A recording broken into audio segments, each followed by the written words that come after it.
देखो हम सभी जानते हैं कि हमारी बॉडी के अंदर बहुत सारा प्रोटीन है, ठीक है। जब ये प्रोटीन ब्रेक डाउन होता है तो क्या बनता है, एमिनो एसिड बनेंगे, ठीक है, एमिनो एसिड बनेगा। अब ये प्रोटीन कहाँ होता है, मेनली मसल होती है ना, तो मसल्स में होता है। जब मसल्स में हम जब हार्ड वर्क करते हैं, काम करते हैं, तो प्रोटीन, हमारी मसल ब्रेक डाउन होती है, यानी कि प्रोटीन ब्रेक डाउन होता है, तो क्या बनता है, एमिनो एसिड।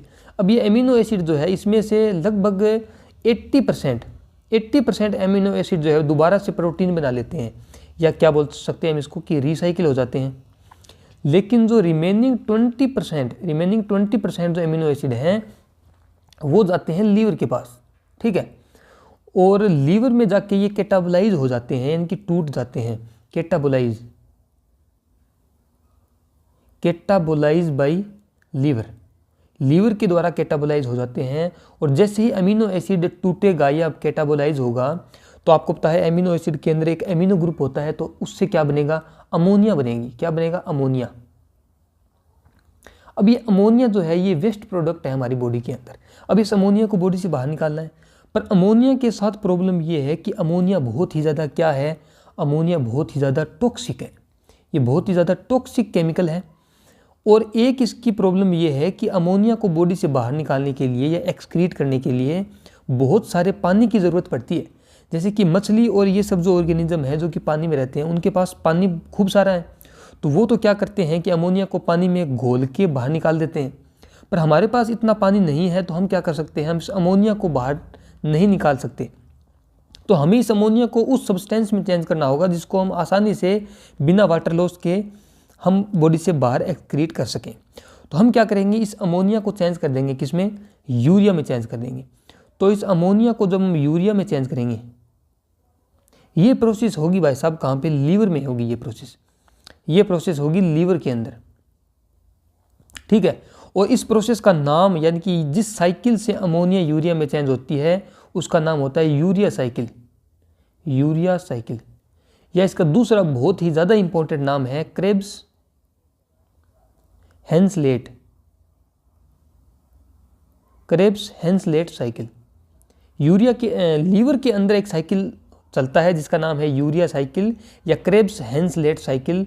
इससे क्या होगा कि सारी अमोनिया को हम किस में चेंज कर देंगे, हम यूरिया में चेंज कर देंगे। और यूरिया जो है वो लेस टॉक्सिक है, ये उतनी टॉक्सिक नहीं है, तो इसको हम यूरिन के थ्रू क्या कर देंगे, इसको हम यूरिन के थ्रू जो है वो बॉडी से बाहर एक्सक्रीट कर देंगे। तो मेनली इस तरीके से यूरिया बनती है, ठीक है। देखो एक टॉपिक इसमें आता है नाइट्रोजन बैलेंस, ठीक है, नाइट्रोजन बैलेंस। अब ये होता क्या है वो देखो हम जो है वो जो भी नाइट्रोजन वाले कंपाउंड हैं जो हम डाइट में लेते हैं या जो हम बॉडी से एक्सक्रीट करते हैं, जैसे कि अमोनिया है, यूरिक एसिड है, तो बॉडी को क्या करना पड़ता है कि नाइट्रोजन को बैलेंस रखना पड़ता है। भी जिन कंपाउंड का बॉडी जो है वो डाइट के जरिए इंटेक करता है, उतनी ही नाइट्रोजन को बॉडी से बाहर निकालना भी बहुत ही ज़्यादा ज़रूरी है, ताकि नाइट्रोजन का जो है वो बैलेंस बना रहे। और इसी बैलेंस को बोलते हैं नाइट्रोजन बैलेंस।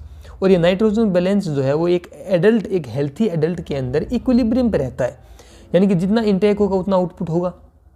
तो इसको हम लिखेंगे intake of nitrogenous compound minus output of क्या, nitrogenous compound, output of nitrogenous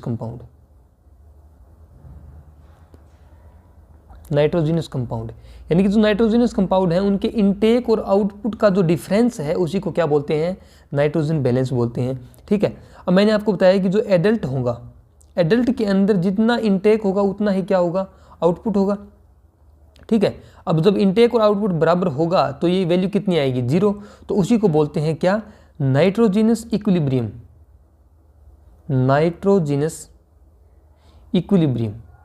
यानी कि नाइट्रोजनस इक्विलिब्रियम पे रहेगा एक एडल्ट।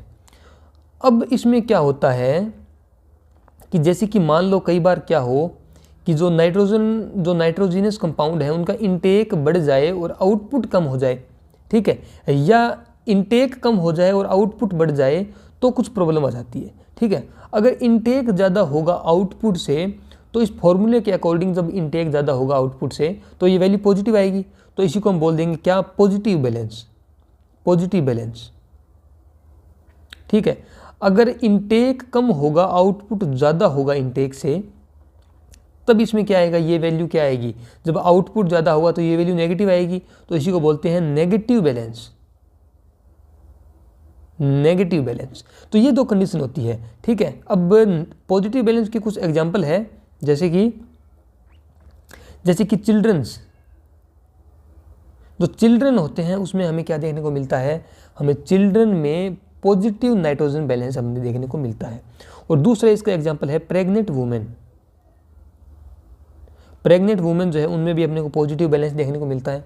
वैसे ही इसके भी कुछ एग्जांपल है नेगेटिव बैलेंस के, जैसे कि डाइट्री नाइट्रोजिनस डेफिशिएंसी अगर हो जाए, यानी कि जो हम डाइट्री नाइट्रोजन लेते हैं वो अगर कम हो जाए तो ऑब्वियसली इनटेक कम हो जाएगा, जब इनटेक कम हो जाएगा तो नेगेटिव बैलेंस हो जाएगा। तो एक तो इसका एग्जांपल ये है, और दूसरा इसका एग्जांपल है कौन सा, कैंसर। तो ये आपको याद रखने हैं, मेनली आपको क्या याद रखना है, मेनली चिल्ड्रन और प्रेग्नेंट वुमेन में पॉजिटिव बैलेंस देखने को मिलता है, ये बात आपको याद रखनी है। ये एक छोटा सा टॉपिक था। अब हम आते हैं हमारे टॉपिक के ऊपर, जो क्या है, यूरिया एस्टिमेशन। यूरिया एस्टिमेशन,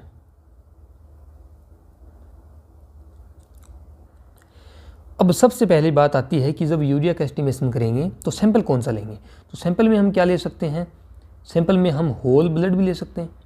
ठीक है, होल ब्लड ले सकते हैं, या फिर हम क्या ले सकते हैं, हम इसमें प्लाज्मा ले सकते हैं, और या फिर हम इसमें क्या ले सकते हैं, सीरम ले सकते हैं। ये तीनों के तीनों जो है वो टाइप के सैंपल हम ले सकते हैं, लेकिन हम मेनली कौन सा लेते हैं, हम सीरम को मेनली यूज़ में लेते हैं। ठीक है, अब आते हैं मेथड क्या है इसका एस्टिमेशन का, मेथड। तो जो मेथड है उसका नाम है GLDH urease method. GLDH urease method जो है इसका नाम। और इसके लिए इंस्ट्रूमेंट कौन सा यूज़ लेंगे, इंस्ट्रूमेंट इसके लिए यूज़ लेंगे हम सेमी ऑटो एनालाइजर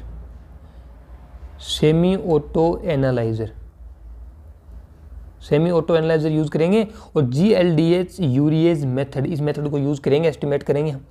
ठीक है, अब ये GLDH यूरिएज मेथड जो है ये नाम आपको याद रखना है। सीधा डायरेक्ट क्वेश्चन आता है कि यूरिया एस्टिमेशन के लिए कौन सा मेथड यूज़ होता है, तो आप क्या बोल दोगे, GLDH यूरिएज मेथड इसमें बोल देंगे।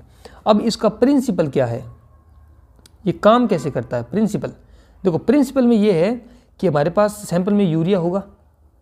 ठीक है, जब यूरिया की रिएक्शन करवाते हैं किसके साथ, यूरिएज के साथ, तो क्या बनता है, अमोनिया बनता है।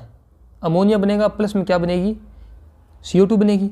जैसे कि अब यूरिया की स्ट्रक्चर क्या होती है, NH2 C double bond O NH2, ये यूरिया की स्ट्रक्चर होती है। अब यूरिएज क्या करेगा, इसको ब्रेक डाउन कर देगा। ठीक है, यहाँ से ब्रेक डाउन कर देगा, तो ये बन जाएगा CO2, और ये दोनों क्या बना लेगा, अपना अमोनिया बना लेगा।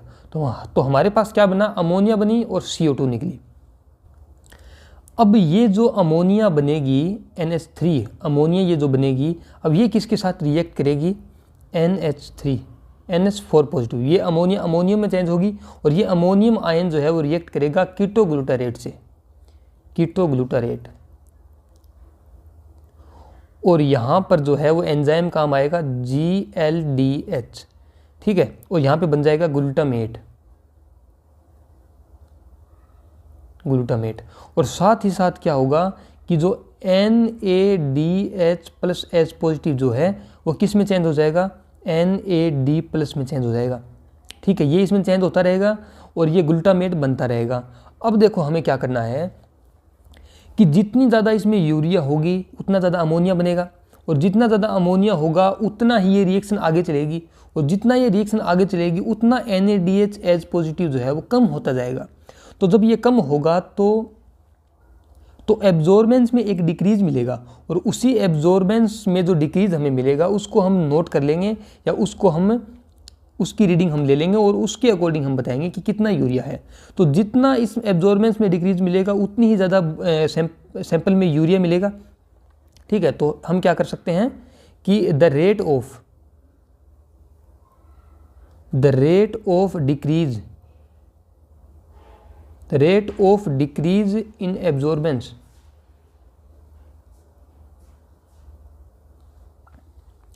Eight 340 nanometre is directly proportional to the urea concentration.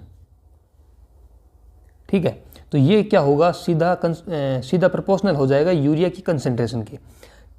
अब इसको हम मेजर करेंगे किससे, स्पेक्ट्रोफोटोमीटर से, स्पेक्ट्रोफोटोमीटर। ठीक, अब स्पेक्ट्रोफोटोमीटर का आपको पता ही हिसाब किताब कि उसमें कैलकुलेशन कैसे करते हैं।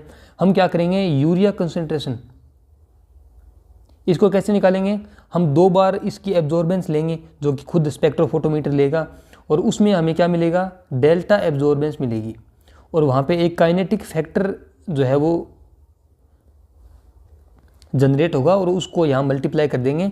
तो डेल्टा एब्जॉर्बेंस को जब काइनेटिक फैक्टर से मल्टीप्लाई करेंगे तो हमें मिल जाएगी यूरिया कंसेंट्रेशन।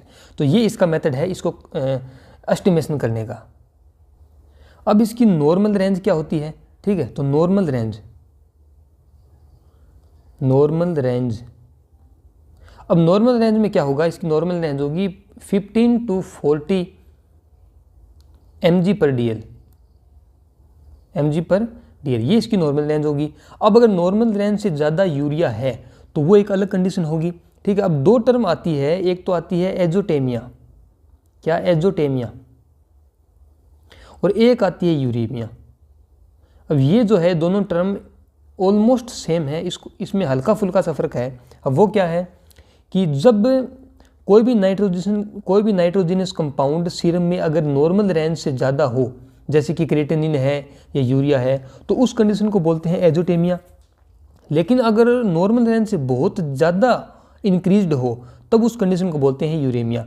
जैसे कि एजोटेमिया क्या होता है, इंक्रीज्ड लेवल ऑफ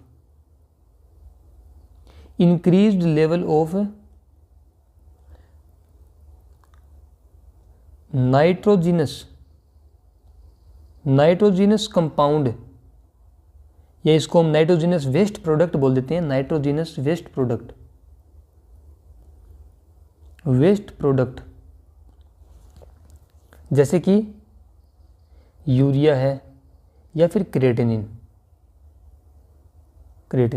यानी कि जो नाइट्रोजिनस वेस्ट प्रोडक्ट है वो अगर नॉर्मल रेंज से थोड़े ज़्यादा आ रहे हैं तो इसको बोल देंगे क्या, एजोटेमिया।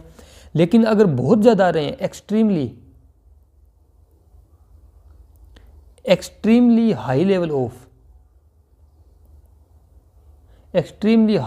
ऑफ नाइट्रोजिनस वेस्ट प्रोडक्ट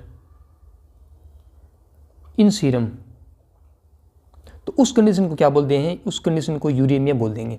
तो ये है 2 कंडीशन। अब ये यूरेमिया जो कंडीशन है वो एक डेंजर वाली कंडीशन है, यानी कि यूरेमिया जब होगा तो किडनी किस में आ जाएगी, डेंजर में आ जाएगी। तो ये 2 टर्म मैंने आपको बताई, एजोटेमिया और यूरेमिया।